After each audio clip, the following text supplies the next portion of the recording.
হযরত আবু বকর নবীজির খুব কাছের মানুষ ছিলেন। হযরত আবু বকর নবীজির খুব কাছের মানুষ ছিলেন। ইসলামের প্রথম যুগে কাফের মুশরিকদের নির্যাতনের দিনগুলোতে তিনি নবীজির পাশে ছিলেন। হিজরতের সময় তিনিই ছিলেন নবীজির একমাত্র সঙ্গী। ইসলামের গুরুত্বপূর্ণ সব জিহাদে তিনি অংশগ্রহণ করেন। নবীজির ইন্তেকালের সময় তিনি খলিফা হন এবং মুসলমানদের নেতৃত্ব দেন। হযরত আবু বকরের খেলাফতের ২৭ মাস অর্থাৎ ২ বছরের কিছু বেশি সময় স্থায়ী ছিল। এই সংক্ষিপ্ত সময়ের মধ্যে তাকে অনেক বিরূপ পরিস্থিতির মুখোমুখি হতে হয়, তবে তিনি তা সফলভাবে মোকাবিলা করেন। নতুন নবী দাবিদার বিদ্রোহীদের তিনি রিদ্দার যুদ্ধে দমন করেন। তিনি বাইজেন্টাইন ও সাসানীয় সাম্রাজ্যের বিরুদ্ধে অভিযান পরিচালনা করেন, যা ইতিহাসের মোড় ঘুরিয়ে দেয়। এরপরে ধরেন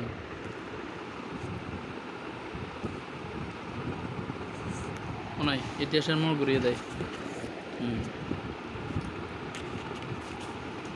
এসব অভিযানের ফলে মুসলিম সাম্রাজ্য কয়েক দশকের মধ্যে শক্তিশালী হিসেবে আবির্ভূত হয়। হযরত আবু বকর রাদিয়াল্লাহু তাআলা প্রথম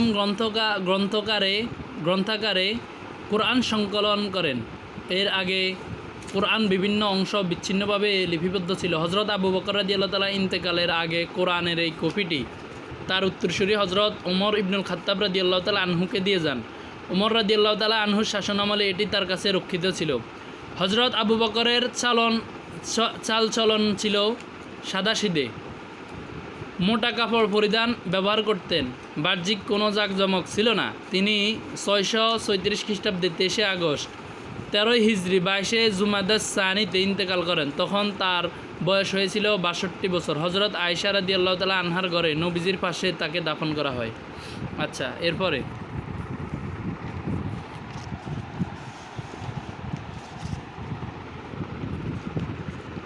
হযরত ওমর ফারুক রাদিয়াল্লাহু তাআলা আনহু, ইসলামের দ্বিতীয় খলিফা হযরত ওমর ফারুক রাদিয়াল্লাহু তাআলা আনহু, তিনি ৮৫৩ খ্রিস্টাব্দে কুরাইশ বংশের বিখ্যাত আদি গোত্রে জন্মগ্রহণ করেন।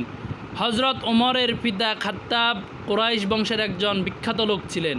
তার মাতার নাম হানতামা। হযরত ওমর শিক্ষা দীক্ষায় বেশ অগ্রসর ছিলেন। তিনি কবিতা লেখায় পারদর্শী ছিলেন, কুস্তিবিদ্যায় ছিলেন অদ্বিতীয়।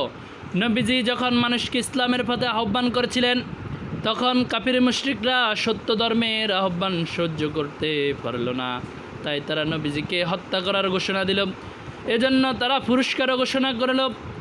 এই ঘোষণার পর কেউ নবীজিকে মারার দুঃসাহস দেখাতে না পারলেও হযরত ওমর রাজি হয়ে যান। তিনি নবীজিকে হত্যা করতে গিয়ে তিনি নিজেই প্রিয় নবীর হাতে ইসলাম গ্রহণ করেন।